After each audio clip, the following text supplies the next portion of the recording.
The 24-year-old, whose real name is Kentrell Galden, is facing dozens of charges accusing him of being involved in a large-scale prescription drug fraud ring. New footage of NBA Youngboy's final sentencing just dropped, and it's shocking. What looked like a normal hearing quickly spiraled into chaos, leaving fans speechless. But the real story behind his fate runs much deeper than what you saw in court, and I have every detail they don't want you to know. The pardon twist for NBA Youngboy, the legal saga that began with gun possession charges, culminated in a dramatic turn: a full presidential pardon. The rapper, one of the most streamed artists in modern hip-hop, had faced a 23-month prison sentence for possessing weapons as a convicted felon, a sentence handed down in December 2024, alongside 5 years probation and a substantial fine. But in May 2025, a new chapter opened. Donald J. Trump, then former president, issued a federal pardon absolving Youngboy of his remaining obligations. This is more than a legal footnote. It's a seismic shift in his personal narrative, his brand, and the culture around celebrity justice. NBA Youngboy took to his Instagram account to thank the president and the appointed pardon czar, saying in part, "This moment means a lot. It opens the door to a future I worked hard for, and I'm fully prepared to step into this." The timing itself matters. Youngboy had already been released early from prison in March 2025 and placed on home confinement ahead of the official pardon. The pardon didn't just wipe remaining restrictions, it signaled a clean slate. Youngboy publicly thanked Trump, the pardon czar, Alice Marie Johnson, and his attorney, Brittany K. Barnett, calling the moment a door to a future I've worked hard for. For an artist whose raw, unfiltered output often references violence, struggle, and survival, the pardon changes how the world views him and how he may view himself. But what does this pardon signify beyond one man's freedom? For the hip-hop community and pop culture at large, it raises questions. How do legendary status, streaming power, and public influence intersect with the justice system? Youngboy's pardon placed him among a select group of high-profile clemencies, raising eyebrows about equity, influence, and leverage. Some see the pardon as redemption, others as privilege. For Youngboy's fans, the message was clear: I am free, now watch what I build. For his critics, the message was equally loud: why him and not others in similar shoes without the platform? The contrast between street-level accountability and celebrity exemption becomes stark. In that gap lies the tension at the heart of the story. Moving forward, this pardon sets a pivot point. Youngboy's narrative can now include a chapter of second chances, fatherhood, artistry, legacy, without the legal overhang. But it also opens new pressures: expectations of change, proof of maturity, credibility, conversion from street rebel to reformed leader. Whether he meets them or not is part of the unfolding story. In the world of hip-hop, he now occupies a rarefied space. Pardoned rapper turned free agent. How he plays it will matter. Gun possession and felon status in hip-hop. The case of NBA Youngboy, real name Kentrell Galden, underscores a collision zone between hip-hop culture's narratives and federal firearms law. Galden, already convicted of a felony assault with a firearm in Louisiana back in 2017, was later charged with possessing multiple firearms while a felon, putting him at direct odds with federal statute. In December 2024, the rapper was sentenced to 23 months in prison and 5 years probation for the gun case. According to court documents, the offenses stemmed from two incidents: one in September 2020 during a music video shoot in Baton Rouge where firearms were found, another in Utah where a semi-automatic pistol was discovered in his home. For hip-hop culture, these charges hit raw nerves. Firearms, gangsta narratives, and survival stories are embedded in the genre's history. Having been one of the streets, many rappers use the iconography of guns not just for image, but as proof of authenticity. Galden's status as a high-profile figure makes his legal entanglement symbolic. Here is someone with massive streaming numbers, public visibility, but also the weight of past conviction colliding with present. The argument also forced larger questions. Can a convicted felon possess firearms in any meaningful sense of constitutional rights?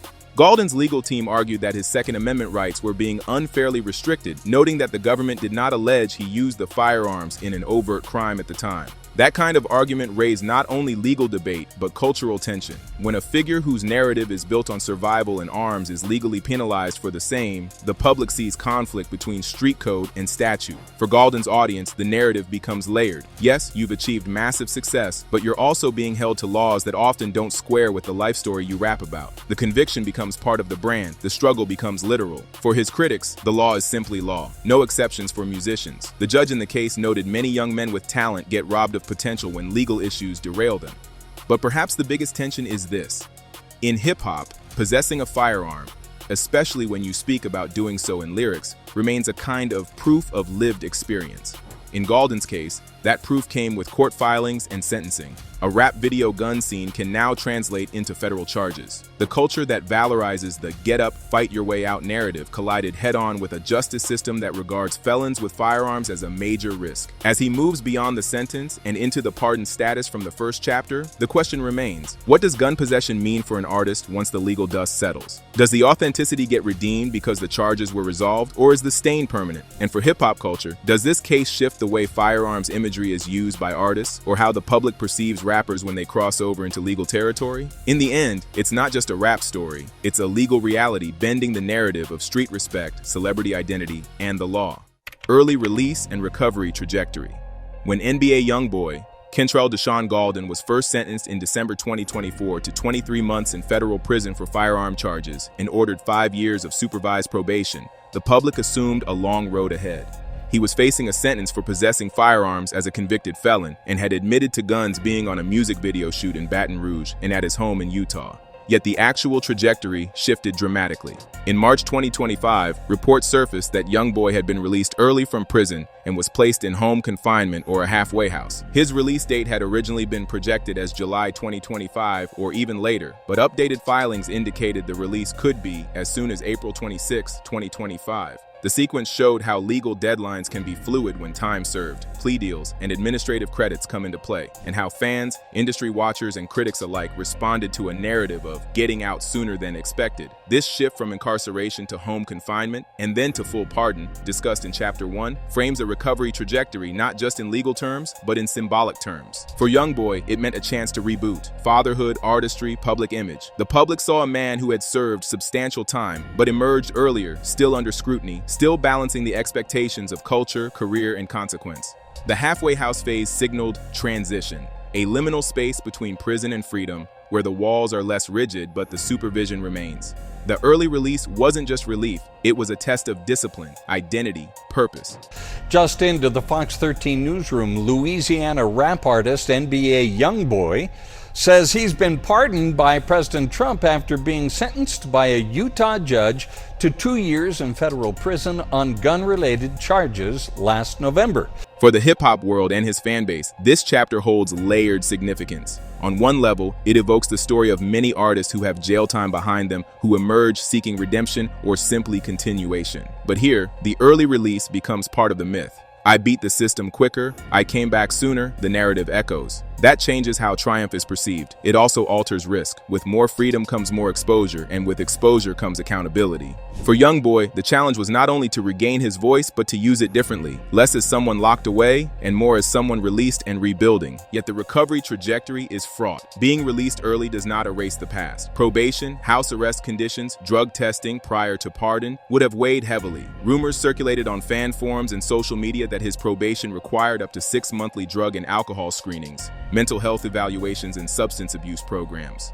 The public gaze shifted. Now the question became whether Youngboy could sustain creative productivity and personal growth while navigating the residual constraints of his prior sentence. This chapter also invites broader reflection. When an artist is released early from prison, what happens next? Do they receive a genuine second chance, or just more limelight under a more fragile freedom? For Youngboy, the early release opened the door to tours, albums, business moves, but it also opened him to criticism, to watchers, to expectations. The trajectory from locked up to released is less about the moment of freedom and more about the process of reintegration. His story in this phase isn't only about time served, it's about time earned, time rebuilt, time lived with scrutiny. In the end, the early release chapter is not an epilogue, it's a new beginning with its own risks, demands, and narrative weight. Brand and career. After the legal storm. For NBA Youngboy, the legal whirlwind, arrest, sentencing, early release, and pardon was more than just a personal ordeal. It became a defining chapter in the public life of his brand, artistry, and market positioning. Up until his federal gun possession case, Youngboy had built a formidable presence in hip-hop, one of the most prolific voices, commanding streaming numbers, engaged fan base, and a fiercely loyal audience. But once the legal chapter accelerated, a new question loomed. How does a major artist recalibrate brand and career when freedom, perception, and market dynamics shift so quickly? For Youngboy, the collision of his personal narrative and professional ambitions has created both opportunities and hazards.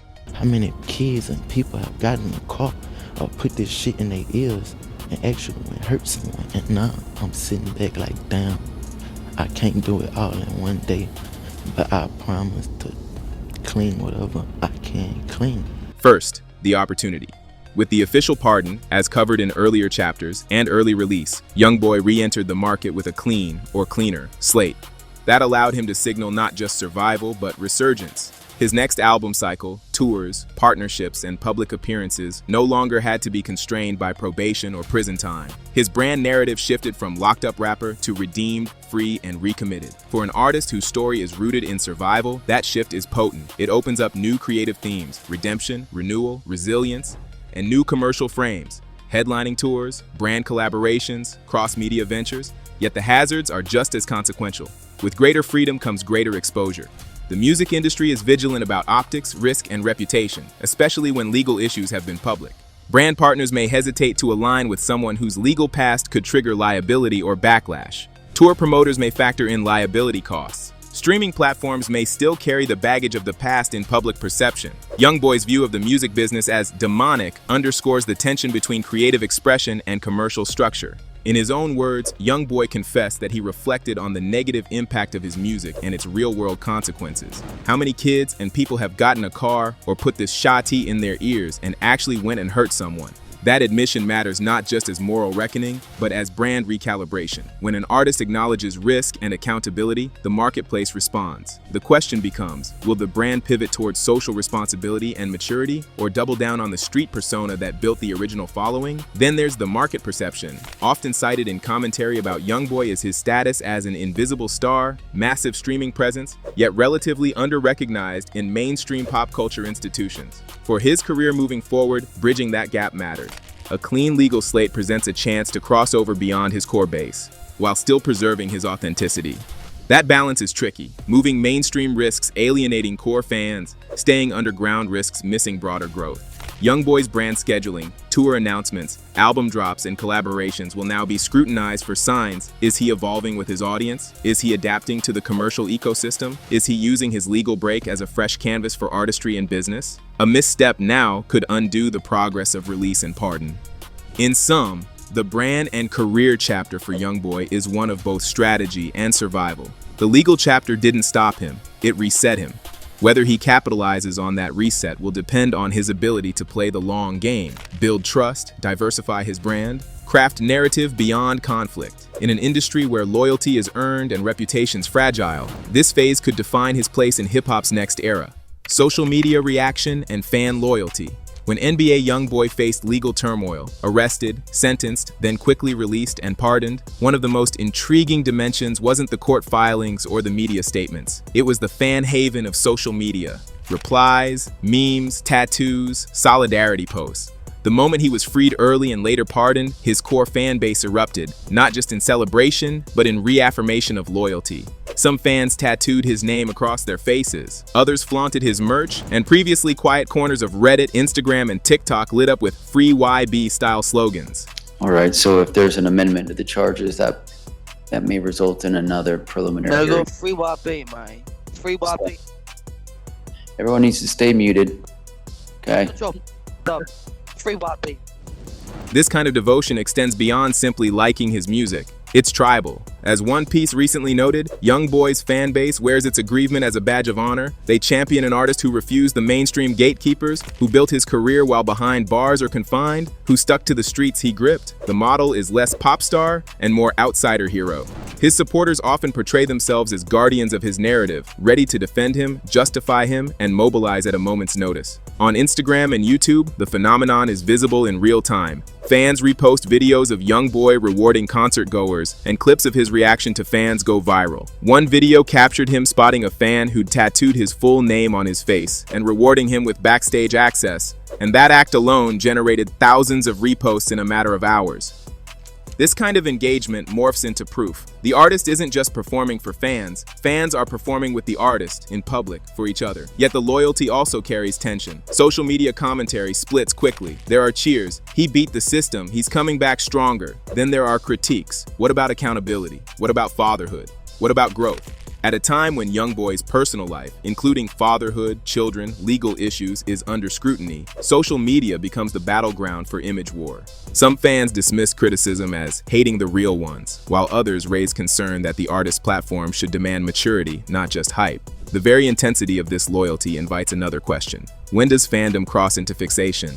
When do public posts become boundary crossing? The tattoo story, the viral moments of fans crying, selfie lines at shows, all reflect a blurring of artist and audience. The dynamic, the more visible Youngboy's legal flair and controversial persona, the deeper his fans dug in, not just in support but in identity. A meme about 13 kids and counting, a tweet mocking him for posting pill bottle photos. These become part of the spectacle, and his fans react instantly, shifting from humor to defense mode. For Youngboy's brand revival post-legal drama, this level of loyalty is gold. Every streaming drop, album announcement, tour date will be greeted by this core tribe. But it's also a liability. When fans expect the raw authenticity, when they have invested emotionally, they may resist evolution. If Youngboy shifts his narrative toward maturity or social responsibility, will the audience follow, or will they cry, "Sell out"? Social media will be the feedback loop.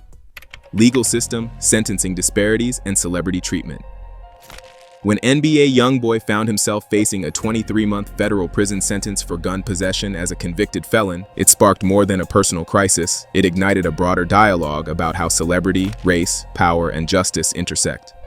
The December 2024 sentencing by a Utah federal judge didn't occur in a vacuum. It came amid a cultural moment of heightened scrutiny over how the legal system treats high-profile individuals versus everyday Americans. A Utah pharmacist is upset that the man who admitted breaking into his pharmacy has been let off the hook. Yeah, rapper NBA Youngboy was pardoned by President Trump. News special Shelby Lawton spoke with a former business owner about his frustrations.